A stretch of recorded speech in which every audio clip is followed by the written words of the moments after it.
I had like no life, and I sort of didn't, but hey guys, welcome to my channel. My name's Rachel. I'm a third-year college student, and today I'm going to be telling you 10 things that I wish I knew in high school. So let's get right into it. So coming in at number 1, most of the things that happen in high school won't really matter when you get to college. All that drama and the crazy things that you worried about, it doesn't really matter. It becomes like irrelevant when you get to college, honestly. Like all of these things about like popularity or all of this he said, she said kind of stuff, yeah, it doesn't follow you into college. College is like a reset, honestly. You can just go there, you find new friends, and there's just so many people that popularity just becomes sort of like null, I guess you could say. And it's just more of you trying to find your niche and people that you enjoy being around.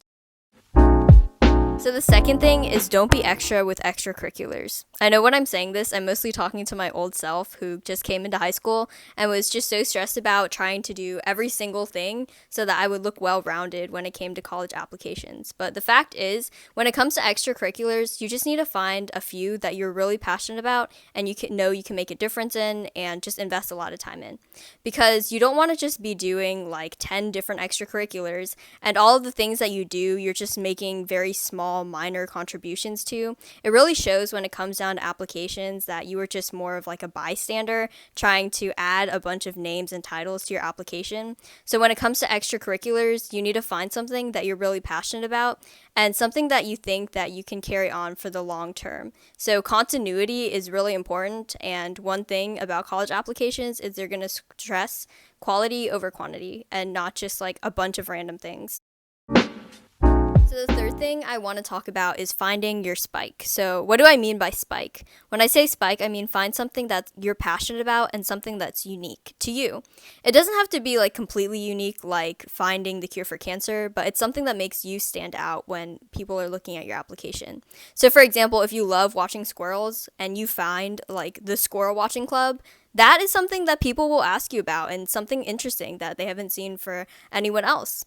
And for me, for example, it was writing a book and publishing it on Amazon. So that was something that I could make a contribution to, something that could show like a tangible accomplishment that made me stand out. And it wasn't like I was doing 10,000 little things at once. It was a few things that I really was passionate about, I stuck to, and I could make a difference in, and that was noticeable.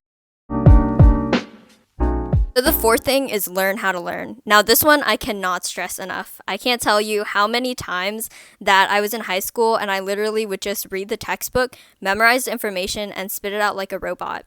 So, I mean, it got me the grades, yes. I got my A's, my hundreds, but did I really retain the material? No, not really. Most of it was just rote memorization, and honestly, if I could go back, that would be the one thing I would change. I would learn how to learn, and I would use active learning. So I know active learning is definitely like an academic, like a buzzword in the YouTube academic community. And if you guys want to have more videos on that, just comment down below and I'd be happy to go into it, especially with like Anki.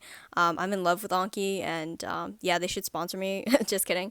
But yeah, so learn how to learn, active learning. It should honestly start in kindergarten, or I mean, it's never too late. High school, if you're in high school and you're watching this, you need to start learning how to learn. There are a ton of videos on YouTube right now about active learning, but I just cannot stress this point enough. If you learn the right way, you're going to actually enjoy learning, and you're going to learn more, and you're just going to expand your possibilities. So coming in at number 5, loading up on those AP and dual enrollment college credits.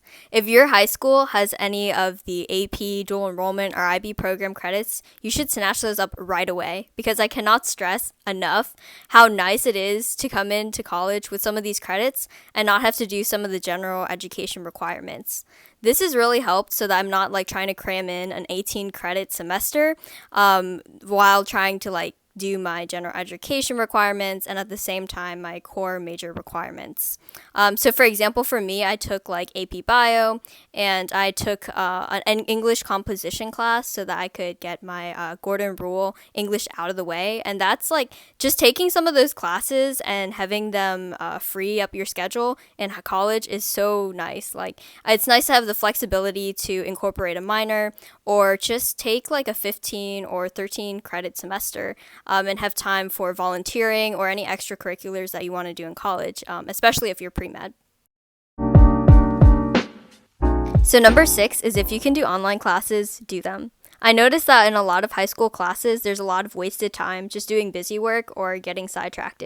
And for me, I thought that it was really nice that I could expand my boundaries by taking some of the classes that my high school didn't offer. So, for example, I took AP Art History online, which wasn't a class that was offered in person at my high school, but I had the opportunity to take it online. And I think that the best is just to have a hybrid. Honestly, if online classes don't work for you, then completely disregard this one. But for me, I really like the balance between doing half of my day. I would go in the morning to my high school and like physically be in class, get to talk to my friends, socialize, and just enjoy that time. And then I also had my other half of the day. I would go home a little bit early and have that flexibility of online learning where I could cut down in some of the transit time and just do classes that I like to do that weren't available at my high school, and at the same time save a lot of time and allow myself to do more classes and some activities that I hadn't had the opportunity to do had I done a full day at school. Number 7, stop stressing over everything. Honestly, this one is a big throwback to my high school days when I would just literally stress over every single stupid small thing. Like, honestly, I wish I could go back in time and tell my old self, like, an A is an A. Like, I was stressing over every single point, like, double, triple, quadruple checking my answers. It was really bad. And honestly, I made it through, but could I have enjoyed high school much more if I had stopped stressing over every single stupid little detail? Yes. And honestly, like, yeah, an A is an A as long as you learn the material and just find a way that you're learning it where it's actively learning and not passively learning and just highlighting and reading and rote memorization, then you should be fine. Like, honestly, also the stressing of the little things goes to not just academics, but also socialization and just things in general. Like, I worried a lot about what other people would think of me. Like, if I said or did something that was like slightly off, it would bother me for a long time, which in retrospect, people didn't even notice it at all. So honestly, just enjoy your time, be mindful of yourself, but at the same time, do not stress over every single little thing. The number 8 is to take a lot of pictures. This might seem like a silly one, but when I was in high school, I was sort of camera shy and I had like zero confidence, so I would never take a picture. And if I did, it would be like of my family or it would be of the scenery or something random. Like, if you go back and look at my high school camera roll, it was mostly like screenshots of assignments or like the sky. And it looked like I had like no life, and I sort of didn't. But besides that point, yeah, you need to take pictures because once that moment's gone, it's not going to come back. You're not going to be able to go back in time to your 5 years ago when you were in high school and take those pictures. So always, capture the moment. Life is too short. And when you are like 80 years old and you're looking through your camera roll, your album, and you think back on those memories that you don't have pictures of, it's sort of sad. And it's just nice to have pictures to go back and reminisce on all the old times and just see how far you've grown and how far you've progressed.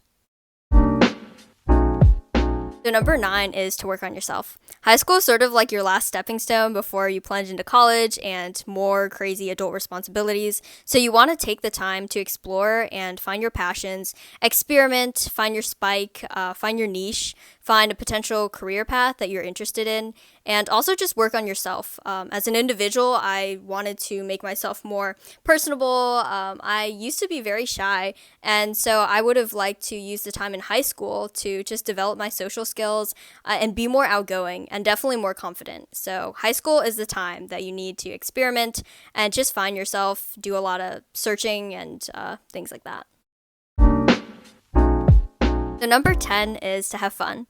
So yes, this one's sort of an understatement, but it's definitely a point that I would want to drill in for anyone who's watching this and you're in high school now or you're coming up into high school, because by the time high school rolls around and if you're just so caught up in drama or stress or just like schoolwork and you don't take the time to step back and enjoy the moment, then it's going to be gone before you know it. And once you get to college and you have even more responsibilities and studying to do, then you're just going to really wish that you were back in high school. So the best thing is to enjoy the moment, enjoy it to its fullest, goof off, have fun with friends, explore, find your spike, and just work on yourself, build your confidence, because life is too short. And with that, that's all I have for you guys today. If you made it to the end of this video, thank you so much for watching and sticking in with my makeshift microphone here. Make sure to hit the like and subscribe. It really helps this channel out, especially since this is going to be the first video that I ever upload to YouTube. And if you have any comments or experiences or tips or things that you wish you knew in high school, make sure to comment down below so other people can learn and share from your knowledge. I'll see you guys in the next one. Bye!